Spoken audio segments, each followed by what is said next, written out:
کہ ہم تیری آیتوں کی پیروی کرتے اور ایمان لانے والوں میں ہوتے۔ پھر جب ان کے پاس ہماری طرف سے حق آ پہنچا تو کہنے لگے کہ جیسی نشانیاں موسیٰ کو ملی تھیں ویسی اس کو کیوں نہیں ملی؟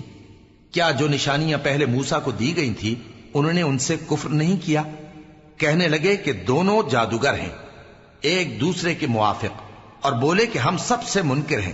کہہ دو کہ اگر سچے ہو تو تم اللہ کے پاس سے کوئی اور کتاب لے آؤ جو ان دونوں کتابوں سے بڑھ کر ہدایت کرنے والی ہو، تاکہ میں بھی اسی کی پیروی کروں۔ پھر اگر یہ تمہاری بات قبول نہ کریں تو جان لو کہ یہ صرف اپنی خواہشوں کی پیروی کرتے ہیں، اور اس سے زیادہ کون گمراہ ہوگا جو اللہ کی ہدایت کو چھوڑ کر اپنی خواہش کے پیچھے چلے۔ بے شک اللہ ظالم لوگوں کو ہدایت نہیں دیتا، اور ہم پے در پے ان لوگوں کے پاس ہدایت کی باتیں بھیجتے رہے ہیں تاکہ نصیحت حاصل کریں۔ جن لوگوں کو ہم نے اس سے پہلے کتاب دی تھی وہ اس پر ایمان لے آتے ہیں، اور جب قرآن ان کو پڑھ کر سنایا جاتا ہے تو کہتے ہیں کہ ہم اس پر ایمان لے آئے۔ بے شک یہ ہمارے پروردگار کی طرف سے برحق ہے، اور ہم تو اس سے پہلے کے حکم بردار ہیں۔ ان لوگوں کو دگنا بدلہ دیا جائے گا کیونکہ صبر کرتے رہے ہیں اور بھلائی کے ساتھ برائی کو دور کرتے ہیں، اور جو مال ہم نے ان کو دیا ہے اس میں سے خرچ کرتے ہیں، اور جب بیہودہ بات سنتے ہیں تو اس سے منہ پھیر لیتے ہیں اور کہتے ہیں کہ ہم کو ہمارے اعمال اور تم کو تمہارے اعمال، تم کو سلام، ہم جاہلوں کو نہیں چاہتے۔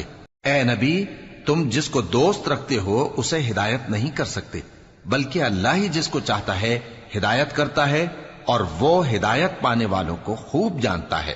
اور کہتے ہیں کہ اگر ہم تمہارے ساتھ ہدایت کی پیروی کریں تو اپنے ملک سے اچک لیے جائیں۔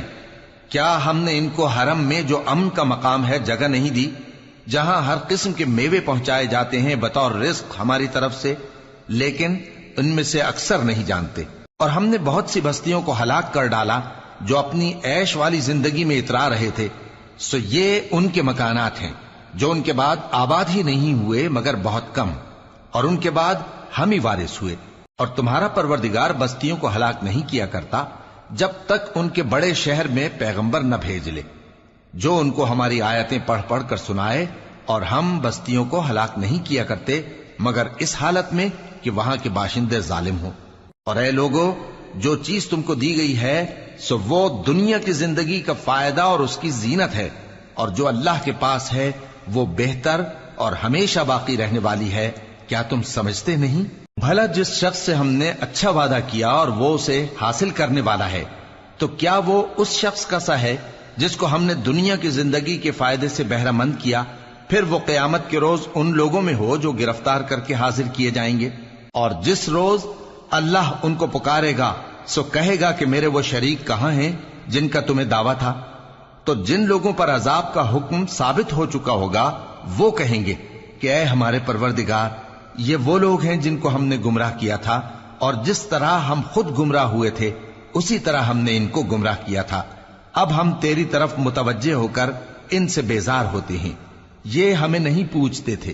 اور کہا جائے گا کہ اپنے شریکوں کو بلاؤ، سو وہ ان کو پکاریں گے تو وہ ان کو جواب نہ دے سکیں گے، اور جب عذاب کو دیکھ لیں گے تو تمنا کریں گے کہ کاش وہ ہدایت یاب ہوتے۔ اور جس روز اللہ ان کو پکارے گا اور کہے گا کہ تم نے پیغمبروں کو کیا جواب دیا تھا، تو اس روز ان پر خبریں بند ہو جائیں گی، پھر وہ آپس میں کچھ بھی نہ پوچھ سکیں گے۔ سو رہا وہ شخص جس نے توبہ کی اور ایمان لایا اور عمل نیک کیے تو امید ہے کہ وہ کامیاب ہونے والوں میں ہو۔ اور تمہارا پروردگار جو چاہتا ہے پیدا کرتا ہے اور جسے چاہتا ہے برگزیدہ کر لیتا ہے، ان کو اس کا اختیار نہیں ہے۔ یہ جو شرک کرتے ہیں اللہ اس سے پاک و بالاتر ہے، اور ان کے سینے جو کچھ مخفی کرتے ہیں اور جو یہ ظاہر کرتے ہیں تمہارا پروردگار اس کو جانتا ہے۔ اور وہی اللہ ایسا ہے کہ اس کے سوا کوئی معبود نہیں، دنیا اور آخرت میں اسی کی تعریف ہے اور اسی کا حکم چلتا ہے، اور اسی کی طرف تم لوٹائے جاؤ گے۔ کہو بھلا دیکھو تو اگر اللہ تم پر ہمیشہ قیامت کے دن تک رات کی تاریکی کیے رہے تو اللہ کے سوا کون معبود ہے جو تم کو روشنی لا دے؟ تو کیا تم سنتے نہیں؟ کہو کہ بھلا دیکھو تو اگر اللہ تم پر ہمیشہ قیامت تک دن کیے رہے تو اللہ کے سوا کون معبود ہے کہ تم کو رات لا دے جس میں تم آرام کرو؟ تو کیا تم دیکھتے نہیں؟ اور اس نے اپنی رحمت سے تمہارے لیے رات کو اور دن کو بنایا تاکہ تم اس میں آرام کرو اور اس میں اس کا فضل تلاش کرو اور تاکہ شکر کرو۔ اور جس دن وہ ان کو پکارے گا تو کہے گا کہ میرے وہ شریک جن کا تمہیں دعویٰ تھا کہاں ہیں؟ اور ہم ہر ایک امت میں سے ایک گواہ نکال لیں گے، پھر کہیں گے کہ اپنی دلیل پیش کرو، تو وہ جان لیں گے کہ سچ بات اللہ کی ہے اور جو کچھ وہ افطرا کیا کرتے تھے ان سے جاتا رہے گا۔ قارون موسیٰ کی قوم میں سے تھا، پھر وہ ان پر زیادتی کرنے لگا، اور ہم نے اس کو اتنے خزانے دیے تھے کہ ان کی کنجیاں ایک طاقتور جماعت کو اٹھانا مشکل ہوتی۔ جب اس سے اس کی قوم نے کہا کہ اترائیے مت، کہ اللہ اترانے والوں کو پسند نہیں کرتا، اور جو مال تم کو اللہ نے عطا فرمایا ہے اس سے آخرت کی بھلائی طلب کیجیے اور دنیا سے اپنا حصہ نہ بھلائیے، اور جیسی اللہ نے تم سے بھلائی کی ہے ویسی تم بھی لوگوں سے بھلائی کرو، اور ملک میں طالب فساد نہ ہو، کیونکہ اللہ فساد کرنے والوں کو دوست نہیں رکھتا۔ وہ بولا کہ یہ مال مجھے میرے ایک ہنر کے سبب ملا ہے۔ کیا اس کو معلوم نہیں تھا کہ اللہ نے اس سے پہلے بہت سی امتیں جو اس سے قوت میں بڑھ کر اور جمعیت میں بیشتر تھیں ہلاک کر ڈالی تھیں، اور گناہگاروں سے ان کے گناہوں کے بارے میں پوچھا نہیں جائے گا؟ تو ایک روز قارون بڑی آرائش اور ٹھاٹ سے اپنی قوم کے سامنے نکلا۔ جو لوگ دنیا کی زندگی کے طالب تھے کہنے لگے کہ جیسا مال و متاع قارون کو ملا ہے کاش ایسا ہی ہمیں بھی ملے، وہ تو بڑے نصیب والا ہے۔ اور جن لوگوں کو علم دیا گیا تھا وہ کہنے لگے کہ تم پر افسوس، مومنوں اور نیکوکاروں کے لیے جو ثواب اللہ کے ہاں تیار ہے وہ کہیں بہتر ہے، اور وہ صرف صبر کرنے والوں ہی کو ملے گا۔ پس ہم نے قارون کو اور اس کی حویلی کو زمین میں دھسا دیا، تو اللہ کے سوا کوئی جماعت اس کی مددگار نہ ہو سکی اور نہ وہ بدلہ لے سکا۔ اور وہ لوگ جو کل اس کے رتبے کی تمنا کرتے تھے صبح کو کہنے لگے ہائے شامت، اللہ ہی تو اپنے بندوں میں سے جس کے لیے چاہتا ہے رزق فراخ کر دیتا ہے اور جس کے لیے چاہتا ہے تنگ کر دیتا ہے۔ اگر اللہ ہم پر احسان نہ کرتا تو ہمیں بھی دھسا دیتا۔ ہائے خرابی، کافر کامیاب نہیں ہوتے۔ وہ جو آخرت کا گھر ہے ہم نے اسے ان لوگوں کے لیے تیار کر رکھا ہے جو ملک میں ظلم اور فساد کا ارادہ نہیں رکھتے، اور انجام نیک تو پرہیزگاروں ہی کا ہے۔ جو شخص نیکی لے کر آئے گا اس کے لیے اس سے بہتر صلہ ہوگا، اور جو برائی لائے گا تو جن لوگوں نے برے کام کیے ان کو بدلہ بھی اسی طرح کا ملے گا جس طرح کے وہ کام کرتے تھے۔ اے پیغمبر، جس اللہ نے تم پر قرآن کے احکام کو فرض کیا ہے وہ تمہیں پہلی جگہ لوٹا دے گا۔ کہہ دو کہ میرا پروردگار اس شخص کو بھی خوب جانتا ہے جو ہدایت لے کر آیا، اور اس کو بھی جو کھلی گمراہی میں ہے۔ اور اے نبی، تمہیں امید نہ تھی کہ تم پر یہ کتاب نازل کی جائے گی مگر تمہارے پروردگار کی مہربانی سے نازل ہوئی، سو تم ہرگز کافروں کے مددگار نہ ہونا، اور وہ تمہیں اللہ کی آیتوں کی تبلیغ سے بعد اس کے کہ وہ تم پر نازل ہو چکی ہیں روک نہ دیں، اور اپنے پروردگار کو پکارتے رہو اور مشرکوں میں سے ہرگز نہ ہو جانا، اور اللہ کے ساتھ کسی اور کو معبود سمجھ کر نہ پکارنا۔ اس کے سوا کوئی معبود نہیں، اس کی ذات پاک کے سوا ہر چیز فنا ہونے والی ہے، اسی کا حکم چلتا ہے اور اسی کی طرف تم لوٹ کر جاؤ گے۔